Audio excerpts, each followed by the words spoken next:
हाँ, तो आप सबके अपना चैनल में आप सबके स्वागत है। बड़ों के प्रणाम तथा छोटों के शुभ आशीर्वाद। मैं आप सबके सामने एक ठो मटकोड़वा के गीत गा रही हूँ।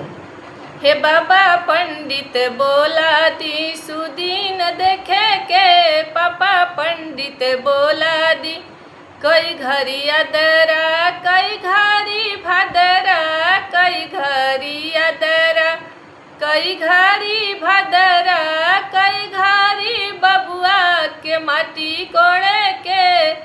ये पापा पंडित बोला दी सुदीन देखे के, पापा पंडित बोला दी सत घरी अदरा सत घरी भदरा, सत घरी अदरा सत घरी भदरा, आहे सत घरी बरुआ के माटी कोड़े के। पापा पंडित बोला दी सुदीन देखे